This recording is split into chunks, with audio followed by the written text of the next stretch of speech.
Hi, everybody, and welcome back. As always, thanks for tuning in and spending a little time with us. This time it's on Wednesday, the 25th. It's been a little gloomy, a little gray, a little cloudy, a little cooler, and a little bit wet at times out there today, but it's about over. And the good news is that the good weather that took the day off today is making a return. And in fact, the forecast from this point further for the rest of the period and the week looks to be pretty much as it did last evening, with gorgeous weather in store. We'll have an update for you in your forecast. We'll talk about Chuck Lewis. He did make his final steps today. I'll have a bigger story on his conclusion to his life-changing event for himself and for a lot of folks along the way. In just a few moments, we'll have the big story tomorrow, but I'll let you in on what I can at this hour about his journey that landed him at Washington, D.C., after walking across our nation just earlier this afternoon. We'll talk about that, coverage of the Sackville City Council meeting, and what had to be nearly simultaneously, if not at the same time, that I was interviewing a Johnson County mother about the disappearance of her 34-year-old daughter who has been gone or last seen from this time last week. It's been a week today.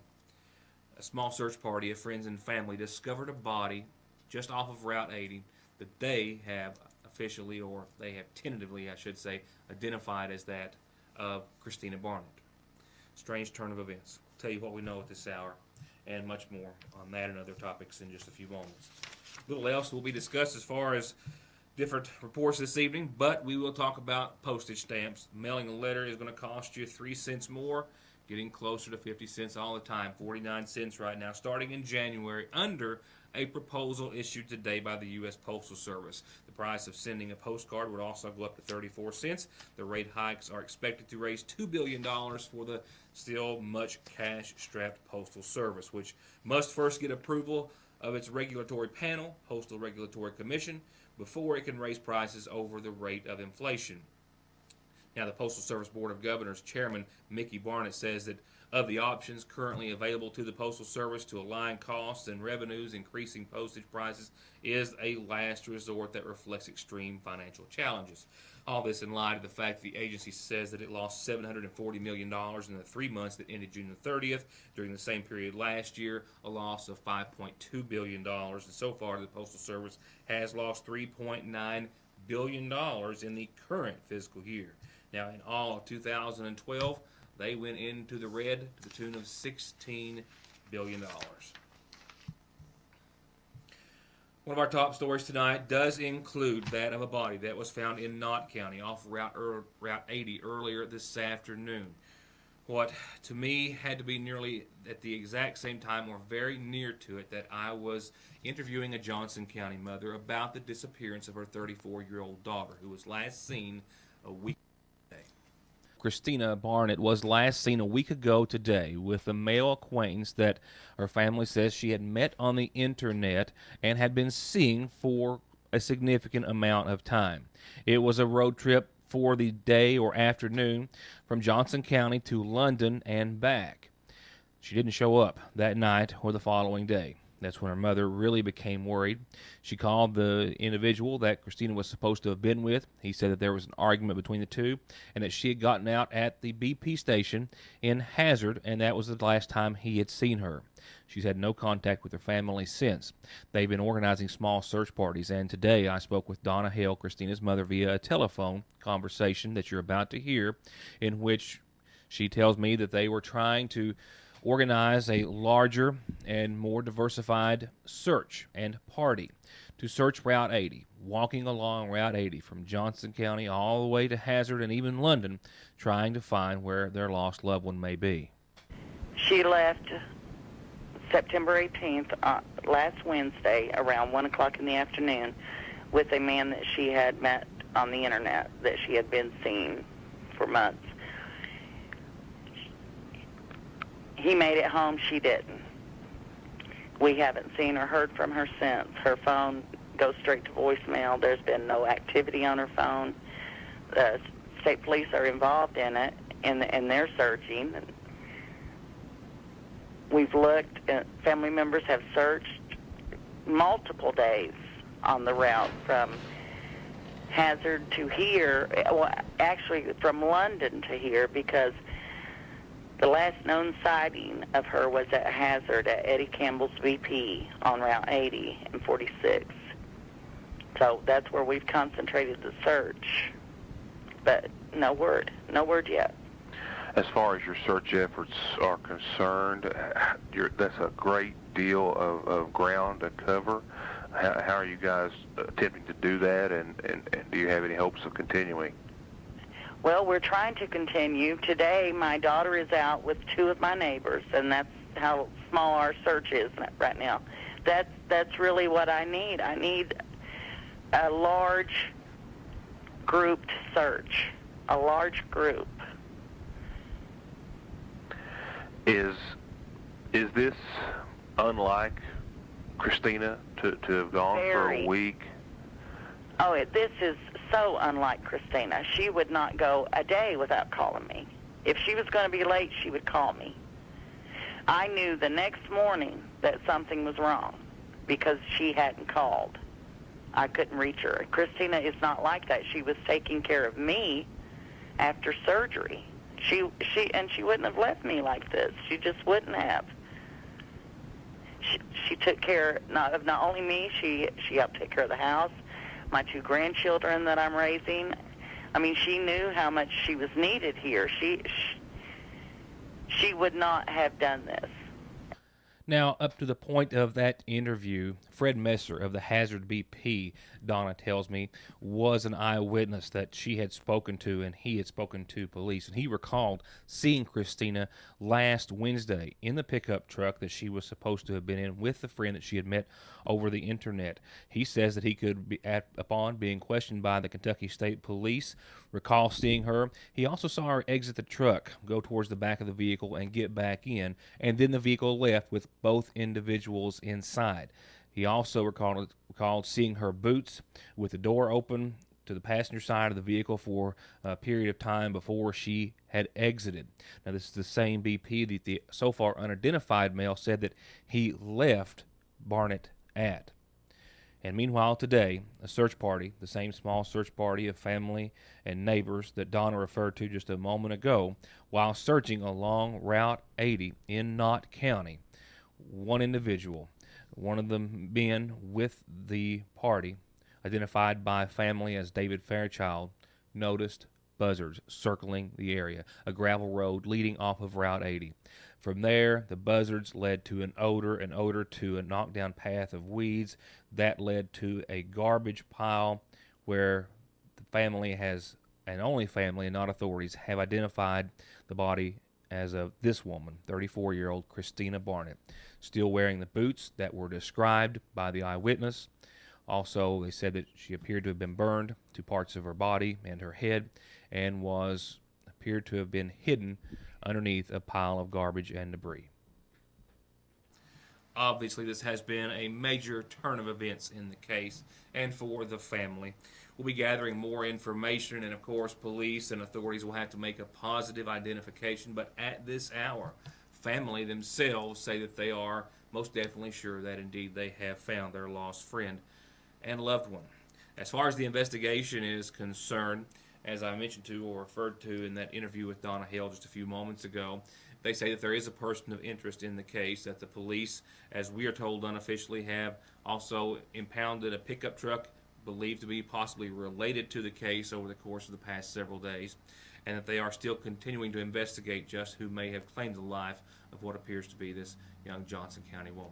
With that said, we'll have an update on tomorrow night's program, if not before we leave you this evening. For now, a few words from some of our sponsors. Bailey's Furniture has done it again. This beautiful queen-size sleigh bed, media center, and matching chest are only $295 each, whether you buy one or buy them all. And you can save $400 and get a second nightstand with this gorgeous Von Bassett group. Lazy Boy rocker recliners start at $295, and Catnapper lift chairs start at $689 at Bailey's Furniture and GE Appliance Center. Hold on to your hats, because the doors are reopening at Red's Boot Barn in Sagersville this Tuesday with the same outstanding deals and amazing selection of country, western, and workwear at their new location on Route 114. So come on in and check us out at Red's.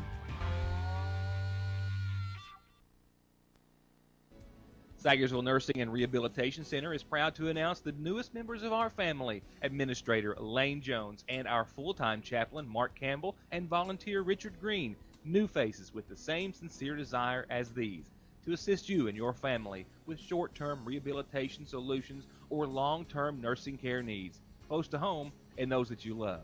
Sagersville Nursing and Rehabilitation. Stop by to see how, with a guaranteed trade-in, you can drive off in this gorgeous 2011 Hyundai Sonata for $17,950 or $299 a month, or how to drive off with a little soul for $12,950 or $235 a month, or how to drive off with a lot of style in this Dodge Ram Daytona at $15,950, all at Premier Motors in Paintsville. In stock right now, just inside these doors, Maple City Pottery, and available for order, customized and personalized any way you would like, are mixing bowls, utensil holders, dispensers, and much more. And just in, these designs and others by Just Millie, Clay Bead Jewelry, and absolutely, without a doubt, the largest selection of fall decor of anywhere in the entire region. Right here in Sagersville, downtown, at the Seasonal Shop.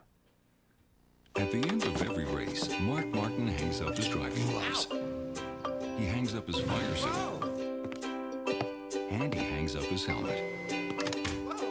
Which is why he picks up his phone and opens the ER Extra app. The app shows ER Extra wait times, locations, and more. It's the one safeguard Mark Martin is never without. ER Extra at Paul B. Hall Regional Medical Center. Extra fast, extra easy, extra great. They just keep coming. New and incredible flavors of your favorite ice cream treat. And now they've done it again with the choco-covered cheesecake blizzard at your Sagersville Dairy Queen. Creamy cheesecake pieces, rich cocoa fudge, decadent choco chunks, and creamy vanilla soft serve make your new blizzard of the month. And if that's not enough, just for September, buy one blizzard, get another for just 99 cents. That's right, 99 cents at your Sagersville DQ. The Sagersville City Council met in regular session this past Monday, not their normal meeting time as far as the day of the month is concerned, but nevertheless a regular session meeting that covered a lot of ground and issues, including Carolyn Isaac, who was there on behalf of Drug-Free Communities, the director of which she was in an interview here on the program last week where we were discussing this being the 10th and final year of federal funding to drug-free communities to the tune of $125,000 that has to be matched by in-kind contributions or services to the tune of 150%. It's been a 10-year program that has been life-saving to many, many Magoffin Countyans and many other such programs across the Commonwealth and elsewhere. But nevertheless, as per the bylaws of the grant, if you will, this is the 10th and final year that drug-free communities can apply for those funds. There is an alternate option, and that is what Isaac was appearing before the council on. We do get $10,000 a year from Unite, and that is the money that we use to go into the schools and work with the youth to develop the clubs. To do the different campaigns that you've probably seen in the paper, different events that we do to bring awareness to, we join the nation a lot of times in celebrating certain things to get awareness out there. And we right now have two full-time staff, me and Lorraine Holbrooks is my outreach worker. And we continue to do aftercare programs, help with getting their supplies they need. We work with all the partnering agencies that do, like NA, Family Group Support, the Mission down here, and Drug Court. We help with a lot of their events, and we offer, of course, through Kentucky ASAP, mini grants to different partners so they can do things that will address the gaps that we've identified as a board. So that's just a few of the things, if I've missed anything. So you have to pay that part of the police salaries that we do for the underage drinking thing, where we done the road checks and all that. Right. We got that for our police That, officers. yeah, we, of course, we're more eligible for things like that. We were able to get a little grant that helped us do that. So we're constantly able to get information and apply for different funding to do activities that will fill the gaps that we know is out there. There's so much more to be done. Any other questions? Do you have any idea of how many people in the county have died from overdose. They've got listed in that book, but I think the numbers are awful low. 1%, I don't believe that's right. Yeah, they look awful low. Well, Tommy, I've been working in this field for about 11 years now, and in the beginning, what the coroner had reported was off, let's see, the state was off 35 deaths in 1 year, as compared to what we were saying, you know. I believe in this county. Yeah, the state said 1 or something, and I think we said 35. Well, since then, I tried to work with the coroner to get, you know, viable data on that. It's very difficult, because, you know, they don't put that down on a They death don't want to certificate. keep that.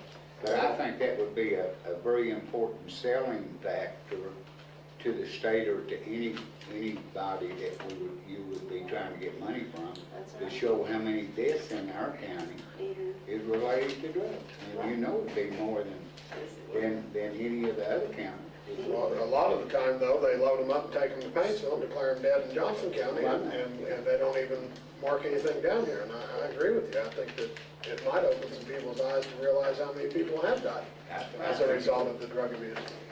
Yeah. warning flag.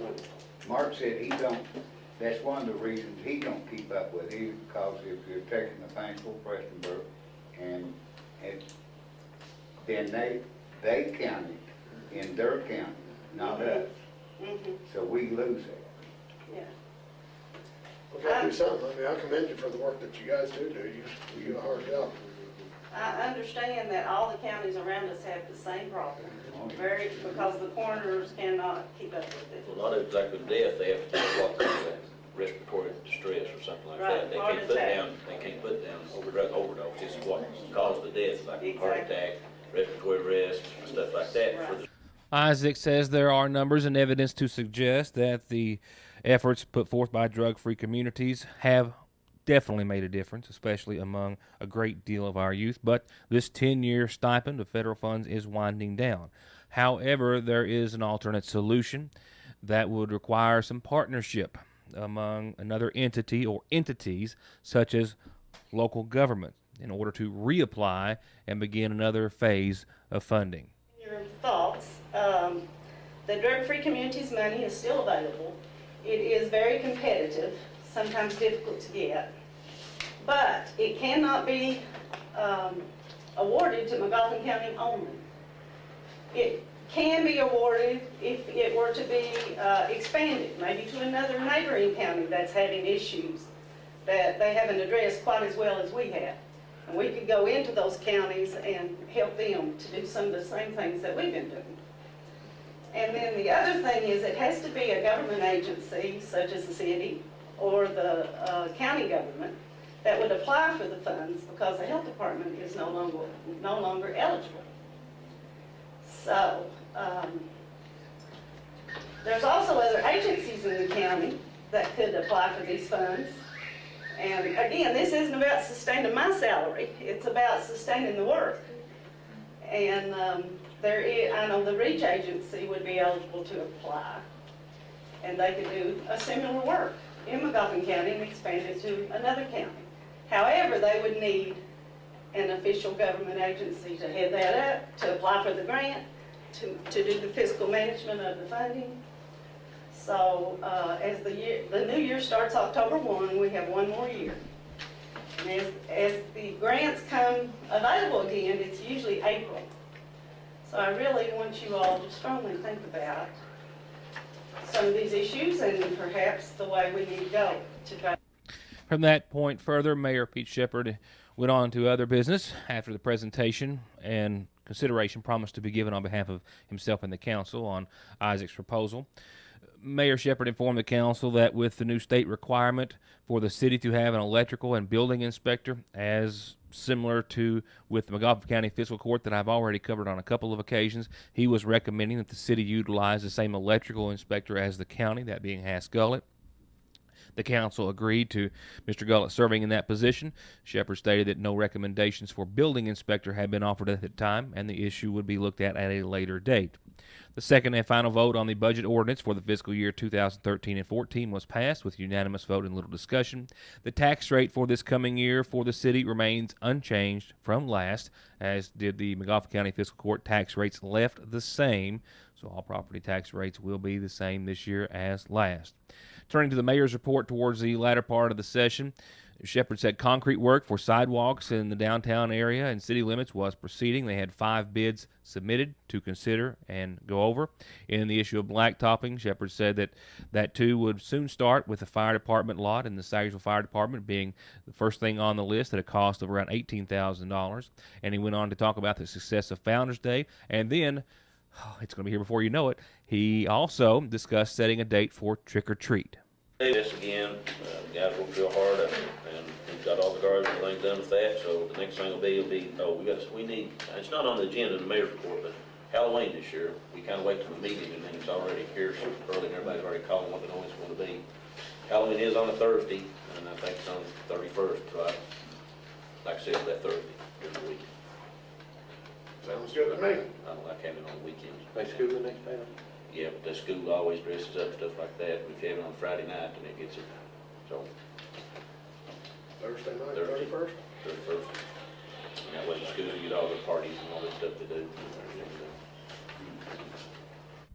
And there you have it. 2 individuals also came before the Sagersville City Council. One resident who lives just outside the city limits of Sagersville by a few miles, that being Mr. Dale Hall, was there to express his concern about the city annexation and the change of insurance rates, service as far as police and fire are concerned. Also another individual who addresses Sagersville City Council on what he claimed were a couple of plum trees that were removed from his property, I believe, if I'm correct, per the mayor's statements during the previous administration. The city council agreed to look into both matters.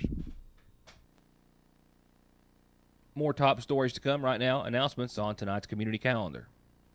Beginning with a birthday wish to Catherine Cantrell from your sister-in-law Shirley and friends and family Catherine. They hope you've had the happiest of birthdays. Happy birthday today to Catherine Cantrell.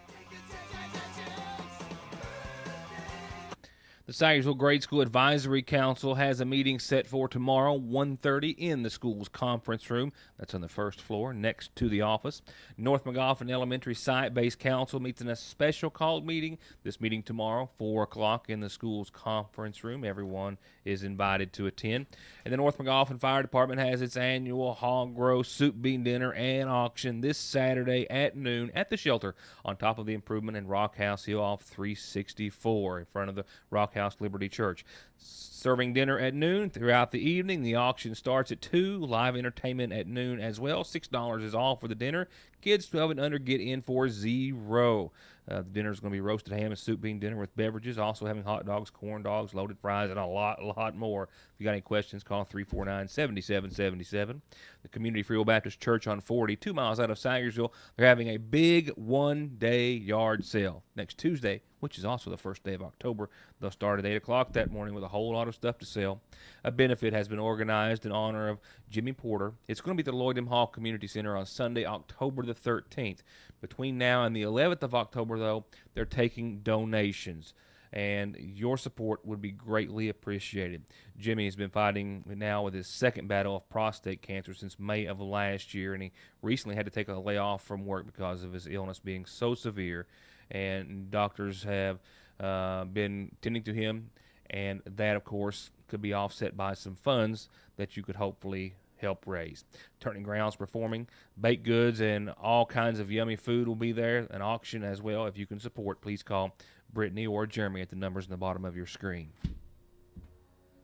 And flu shots Monday, Wednesday, and Thursday at the Health Department from 8 till 3. Tuesdays 8 till 5. Fridays 8 till noon. And calendar announcements like these free. This is how you get them to us. Funeral arrangements this evening brought to you on behalf of the Magoffin County Funeral Home, beginning with those to be held in honor of 87-year-old Mitchell Rife of Ashland, who passed away on the 24th. He's survived by one son, Hobart, and visitation will be here in Sagersville after 5 o'clock this Friday and anytime prior to services Saturday at 1. both of which from the Magoffin County Funeral Home. And services have now been set for mother and daughter. First, Bambi Davis, 48, of Short Fork Road here in Sagersville, who passed away Thursday in Belfry. The daughter of Nancy Davis, she was preceded in death by her husband, Ronnie Henry. She's survived by daughters Serena Schmuck, Krista Henry, Jessica Henry, and son Ronnie Henry, as well as her mother, Nancy. Funeral services for Davis will be conducted tomorrow at 1 o'clock from the chapel of the Sagersville Funeral Home. And her daughter, 25-year-old Tisha Henry of Allen, passed away on the same date, the daughter of the late Ronnie Henry and Bambi Davis. In passing, she leaves behind daughters Lydia Faith Hall, Abigail Hall, and son Trenton Henry. Funeral services for Tisha Henry are to be conducted tomorrow at 1, also from the chapel of the Sagersville Funeral Home.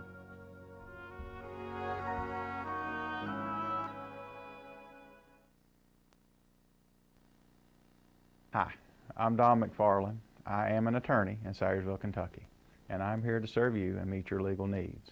If you have been injured on the job, if you are interested in receiving your disability or your SSI benefits, if someone's negligence has caused you trouble, basically, if you have been in a car wreck and you've suffered pain, then pick up the phone and call Donald Wayne, 349-9000. Faster, friendlier, family-owned Parkway Pharmacy, open 8:30 till 6:30 Monday through Friday in the new Magoffin Medical Plaza under the care of local pharmacist Jesse Rudd. To make Parkway Pharmacy your pharmacy, come by or give us a call at 349-4400. 170s, 500, 570, 800, 900s, 2 seats, 4 seats, Razors, Rangers, and XPs in the hottest colors with the coolest accessories with the best financing available and rebates up to $1,000 at Conley's, Kawasaki, and Polaris of Paintsville. Let's do this. Can't believe my daughter wants to marry a Hatfield. And I can't believe my son fell in love with a McCoy. I got one thing to say. They're going to have the wireless plan with the best service. And I say they're going to have the wireless plan with the biggest savings. Daddy! Hush up, Mary Beth. Pa, stay out of this, Jonah. We're done talking. You got that right. Better service. Bigger savings. Daddy, we've both got Appalachian Wireless. Better service. Bigger savings. That's today's Appalachian Wireless. Well, we'll have the big story for you tomorrow, but I couldn't leave you without leaving you with an update on our new friend, retired Marine Corps Sergeant Chuck Lewis. I just asked him to hold off till tomorrow on the interview. Some pictures, maybe some video also associated with the report, because I knew this was going to be a very, very special and hectic day for our friend as he made his final and last steps on this journey that has taken him across our nation. He arrived in Washington, D.C. today for the last few miles with his wife and some friends at his side. The Montana native went on over to Washington State, to the coast, and then has trekked on foot, pushing his 150-pound cart now more than 3,000 miles over the course of the last several months, and today took his very final steps into Washington, D.C. As he came through Sagersville, he was on his last leg of the trip, or at least close to it. When he came through Sagersville, we got to spend a little time with him, and from there we tracked him on the rest of his journey down to North Carolina, and it was from there that I guess we could say he began his last leg of his trip. After leaving a friend in North Carolina, it was on to D.C., his ultimate goal, making it to the Vietnam Memorial. I spoke with him earlier today on the cell phone, just briefly, and the excitement in his voice was unmistakable. He was describing to me the sights, the monuments, as he was approaching his very final destination with his wife and family and a few friends, only about a half dozen or so people by his side, making the last few miles of the trek with him.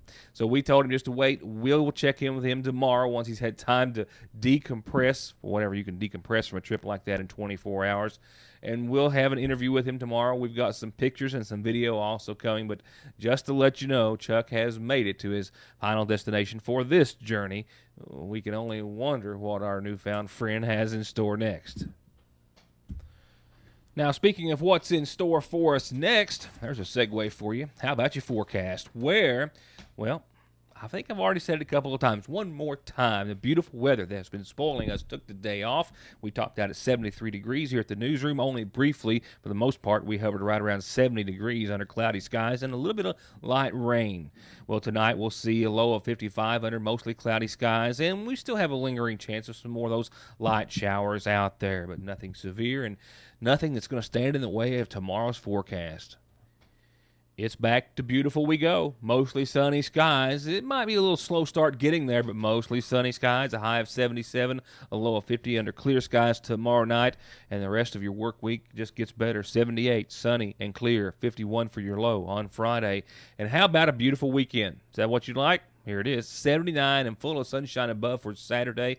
Back down to the low to mid-50s will fall under clear skies Saturday night. And ditto for Sunday. 76, mostly sunny. Now, there is a chance of some showers, albeit slight and albeit late Sunday night with some clouds. But nevertheless, Thursday, Friday, Saturday, and Sunday are picture perfect as we are still very early into the official fall season. We're still being spoiled with a lot of beautiful autumn weather. Leaves will be changing before you know it, and then we'll be counting down the days to other things not mentioned tonight. With that said, thank you all for being a part of the program. Updates on reports from this evening, more news to follow that we've been working on throughout the week, and who knows what when I see you back here tomorrow night for more of Your News Today. Thanks for watching.